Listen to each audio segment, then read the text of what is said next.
to the FRED podcast. This is something new for us. If you like it, please let us know. We'll be joined by our zonal heads from all the branches to discuss the challenges in the logistics industry. We will cover topics like fraud, smuggling, load damage, accident, all based on our own experience. Please continue watching. Karan sir, आप waste India में theft cases के बारे में और आपके experience में आपने कैसे सब थेफ्ट केसेस देखा है उसके बारे में। रिसेंटली हमारे साथ एक थेफ्ट केस हुआ। We have loaded truck from Bhopal to Mumbai, ठीक है, और वो ट्रक में इलेक्ट्रॉनिक आइटम्स था।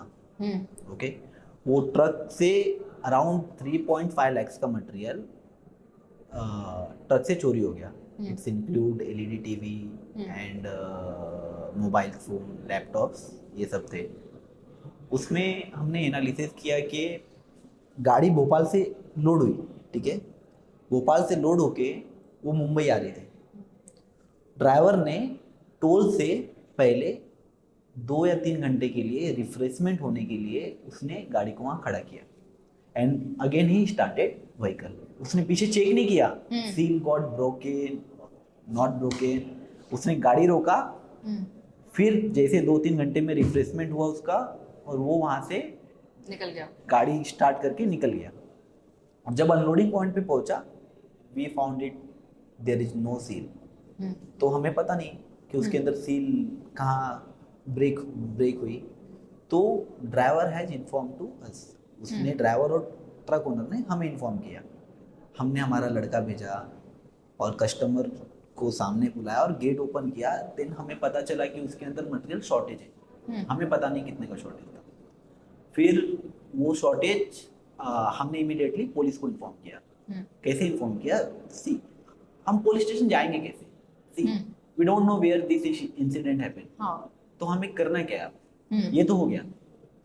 इसके लिए हमें इमीडिएट एक्शन लेना है कि वेयर वी नो, जहाँ पे सील ओपन हमें दिखाए, वो पुलिस स्टेशन के अंदर जाके हमें एफआईआर लॉन्च करनी है। इन केस अगर वहाँ पे ड्राइवर, सबसे पहले ड्राइवर को रिपोर्ट करना है वहाँ जाके कि this incident happened with me और मुझे पता नहीं इसके अंदर क्या शॉर्टेज है क्या नहीं, मुझे सील ब्रोकन मिला है और जब मैं गेट ओपन करके देखा तो यही उसके अंदर प्रॉब्लम्स है। तो वो जाके ड्राइवर को भेजेंगे। बट ना, वो पुलिस वाले उसे एंटरटेन करते नहीं है। Generally most of time drivers को एंटरटेन करते नहीं है, क्योंकि वो उसे ये बोल के भेज देंगे सील कहाँ टूटा है, ये तो मेरे एरिया में चोरी नहीं हुआ, हम प्रूव कैसे करेंगे? तो फिर हमें कस्टमर्स, जो ट्रक ओनर होता है और हम सब मिलके पुलिस स्टेशन जाके एप्लीकेशन देंगे। बड़े जो वहाँ के एसएचओ होंगे उनसे मिलेंगे। अगर वो हमारी बात नहीं सुनते हैं तो हमें फिर वो जिसको रिपोर्ट करते हैं, जैसे एसपी, उनके ऑफिस जाना है, हमारे केस को एक्सप्लेन करना है। अगर वहाँ से भी नहीं होता है then we will go through court. But I saw कितने प्लेसेस पे केसेस हुए, जब हम एसपी तक पहुँचते हैं ना, वो फिर वहाँ पे एफआईआर होता है।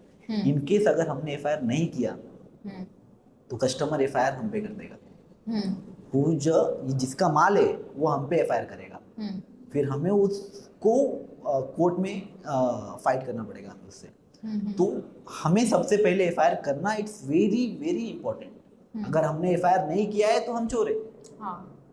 तो आप समझे, अगर इफ वी फाइल एफआईआर तो या तो वो इंश्योरेंस में कवर होगा और वो हमारे सेफ्टी के लिए भी इम्पोर्टेंट है।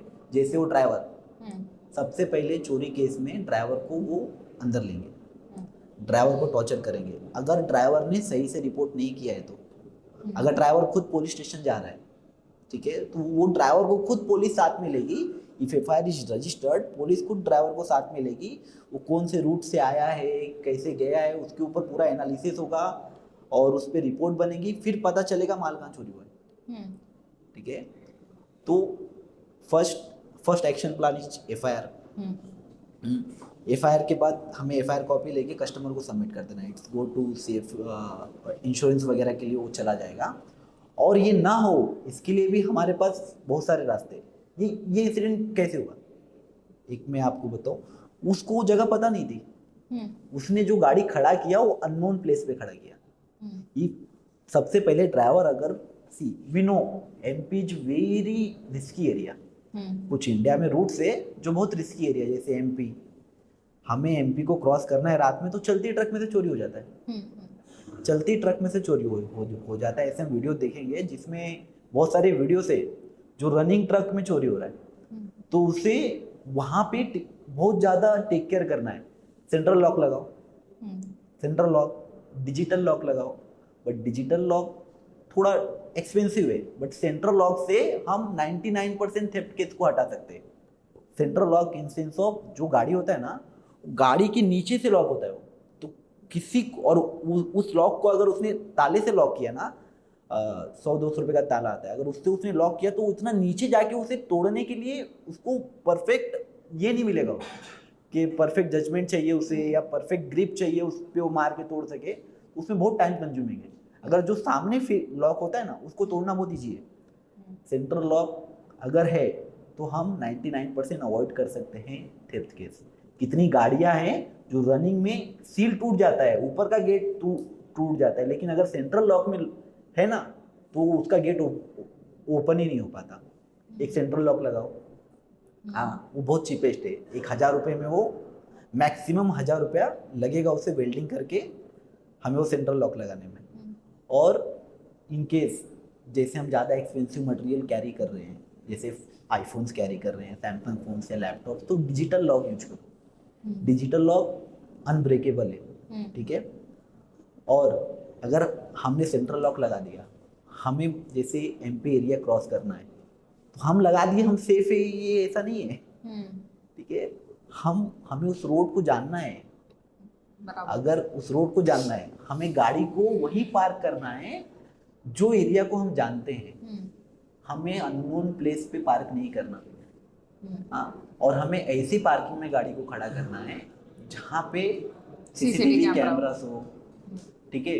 वो सब प्लेस पे, या मैं ये ढाबे वाले को जानता हूँ, मैं बहुत टाइम से चल रहा हूँ, अगर कुछ जगह नहीं मिला तो वो ढाबे की, और जब हम पार्क कर रहे हैं ना, तो जो हमारा पीछे का डोर है जहाँ से माल निकाला जा सकता है, उसे ऐसे लॉकिंग सिस्टम पे लगा दो। मान लो ये दीवार है, ठीक है, अगर मैं एकदम सटा के लगा दिया तो डोर तो ओपन ही नहीं होगा। तो ऐसे कुछ हम स्मार्ट तरीके यूज कर सकते हैं जिससे हम इससे बच सके।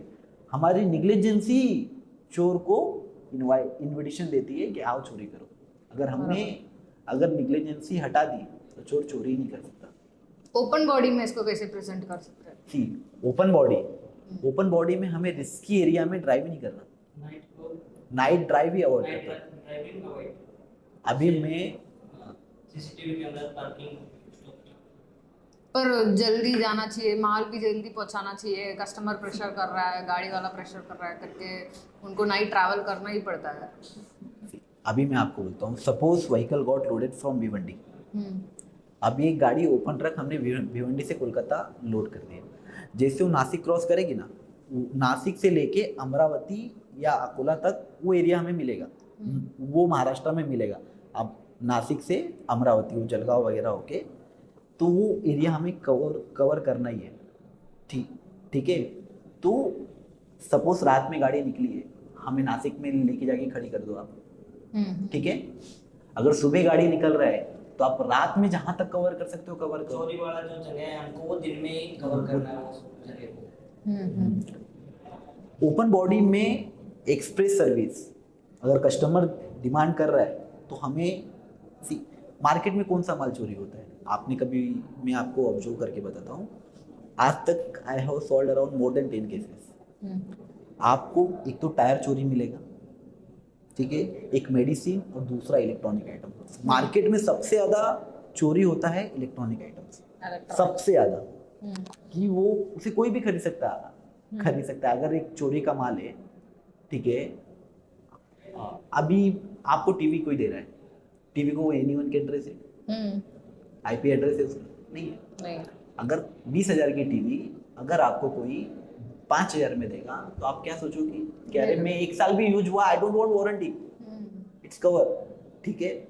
तो इलेक्ट्रॉनिक आइटम को सेल करना मार्केट में इजी है, मेडिसिन को सेल करना इजी है, टायर तो ऑन द स्पॉट सेल होता है, ऐसे रखो कोई भी गाड़ी वाला उसे खरीद लेगा, ठीक है। ये सब अनट्रेसेबल चीज़ है। तो और आज तक हमारे पास मोस्ट ऑफ केसेस जो है ना, मोर देन 90% सब इलेक्ट्रॉनिक से, अगर हमें पता है इलेक्ट्रॉनिक्स आइटम में ये चोरी होने वाला है, तो हमें पहले ही कस्टमर को हमें गाइडेंस देना है। या तो हमें उस अगर ट्रक ओनर कस्टमर हमसे एक्सप्रेस डिलीवरी मांग रहा है, अगर वो भिवंडी से गुजरात मांगेगा आई कैन डिलीवर इट, क्योंकि वहाँ पे चोरी नहीं हुई थी। मुझसे भिवंडी से पूना मांगेगा I can deliver, but Bhiwandi से कोलकाता मांगेगा आई कैन कमिट इट। मुझसे भिवंडी से चेन्नई मांगेगा आई कैन कमिट इट। वो एरिया है बीच का, जैसे मैं बोलूँ तो जैसे हम पूना पार करेंगे और हैदराबाद के बीच में सोलापुर से पहले वो वही एरिया है, ठीक है। अब जैसे हम पूना, अगर हम बैंगलोर जा रहे हैं तो बैंगलोर जैसे पूना क्रॉस करेंगे और हुबली से पहले हुबली, वो बेल्ट में वो इशू है, ठीक है। तो हमें सबसे पहले तो वो हमें पता होना चाहिए और वो ड्राइवर को भी पता होना है कि ये रिस्की एरिया है, तो हमें वहाँ ड्राइव कैसे करना है, उसके लिए क्या प्रिकॉशंस ले सकते हैं। ओपन ट्रक है तो डोंट ड्राइव इन नाइट, क्योंकि वो तो कोई सील नहीं है। अगर कंटेनर है तो आप सील लगाओ, नीचे सेंट्रल लॉक लगाओ, ठीक है, फिर आप ड्राइव करो। आप अगर आप थक गए, रिफ्रेशमेंट के लिए जाना है तो आप पहचान जगह सीसीटीवी जहाँ सीसीटीवी कैमरा से वहाँ पे पार्क करो, अननोन प्लेस पे पार्क मत करो, ठीक है। जिस जगह को आप जानते हो उस जगह पे पार्क करो। 2 घंटे के बाद जगह है तो 2 घंटे के बाद जाओ उसे, ठीक है। उस तरीके से अपने रनिंग ड्राइविंग को प्लान करो, ठीक है। तो ये सब प्रिकॉशंस है जो हम बचा सकते हैं। अभी कस्टमर्स ऐसी सब सिचुएशन में कितना समझने का बहुत ज़रूरी है, लाइक उनका समझ ही काफ़ी ज़रूरी होता है, क्योंकि ड्राइवर डर जाता है कस्टमर को बताने से। समटाइम्स ना आपको ड्राइवर भी इन्वॉल्व मिलेगा, जो ड्राइवर इन्वॉल्व है उसका फ़ोन बंद हो जाएगा, सिंपल है। अगर यही है, अगर जो ड्राइवर इन्वॉल्व नहीं है 80-90% ड्राइवर आपके सामने खड़े रहेंगे। खुद से एफआईआर करने पुलिस स्टेशन जाएंगे और बोलेंगे मैंने तो चुराया नहीं है। क्या करेगा, मुझे अंदर डालेंगे, कहाँ भी ढूंढेंगे, मेरे पास तो माल मिलेगा ही नहीं। तो कुछ है मोर देन 90% लोग जो आपके सामने आके, पुलिस के सामने आके खड़े होंगे, अपना स्टेटमेंट देंगे। अभी that was recently happened 10 days back, Bhopal to Mumbai. वो ड्राइवर अभी तक भिवंडी में खड़ा है, मैं यहाँ से हिलूंगा नहीं, मुझे एफआईआर करवाना है, बिकॉज उसने चोरी तो किया नहीं ना। अगर वो, और इसके पहले एक केस हुआ हमारा, मुंबई से हम कोयम्बटूर भेज रहे थे, लैपटॉप था, 13 लाख का लैपटॉप चोरी हो गया। वो ड्राइवर का नंबर आज तक नहीं लग रहा है, वो केस ही ड्राइवर पे बन गया, ठीक है। सी हमारे सामने 2 केस है, एक जो ड्राइवर ने चोरी किया है वो वांटेड है, और एक केस है जो ड्राइवर अवेलेबल है और हम एफआईआर के लिए स्ट्रगल कर रहे हैं, ठीक है। वो एफआईआर देने के लिए, अपना स्टेटमेंट देने के लिए रेडी है। तो कस्टमर्स को सी, ये गाड़ी मैं आपको बताता हूँ वेरी फेयर, ये गाड़ी एफआईआर लोड नहीं करता। They have taken from normal brokers, normal broker से गाड़ी ले लिए। नॉर्मल ब्रोकर्स क्या लायबिलिटी लेते हैं? एफआईआर का बेनिफिट है, वी आर, जो भी खर्चा आता है हम बेयर करते हैं। हमारे पास एक्सपर्ट टीम है जो जाके पुलिस से बात करके उन्हें कन्विंस कर लेगी एफआईआर करने के लिए, ठीक है। लेकिन एक नॉर्मल ब्रोकर नहीं कर पाएगा, वो सब ट्रांसपोर्टर को करना पड़ेगा। This is a market issue, this is not fraud issue. ये हमें कस्टमर को समझाना है। अगर वो कस्टमर नहीं समझ रहा है सपोज, तो कस्टमर को अपने साथ पुलिस स्टेशन लेके जाओ, ठीक है। ट्रक ओनर तो ऑलरेडी हमारे साथ रहेगा, कस्टमर को बुलाओ और अपने साथ पुलिस स्टेशन लेके जाओ, कि उसे भी अंडरस्टैंड होगा कि हम क्या डील कर रहे हैं वहाँ पे, ठीक है। अगर सपोज मैं आपको बता रहा हूँ, ये this Bhopal truck they have loaded from outside, they are able to get FIR? नहीं। Where is seal open? Seal कहाँ ओपन हुआ? We don't know, but we know seal is not available in truck in Bhiwandi. हमें पता चला seal तो गाड़ी में नहीं है। जब मेरी गाड़ी भिवंडी पहुंची और मैं पीछे देखा तो उसके अंदर सील नहीं है। हम कहाँ जाएंगे? हम भोपाल नहीं जाएंगे ना। जहाँ मेरी ट्रक है और जो जुरिडिक्शन में मुझे पता चला कि यहाँ पे उसके अंदर सील नहीं है, तो मैं वो पुलिस स्टेशन जाके बोलूँगा seal is not available in my truck. वो कहाँ कटा है मुझे नहीं पता, मैं पूरा अपना स्टेटमेंट दूंगा। मैं भोपाल से निकला था, पीतमपुर में मैं 2-3 घंटे के लिए रुका, ये लोकेशन है, ये मेरा जीपीएस है, आप इसे ट्रेस करो। आप समझ गए? तो वो ड्राइवर जाएगा, ड्राइवर को तो स्टैंड नहीं करेंगे, देन ट्रक ओनर जाएगा, फिर मैं जाऊंगा, ट्रक ओनर, फिर कस्टमर, हम सब जब जाके अपना स्टेटमेंट देंगे, police has to file FIR.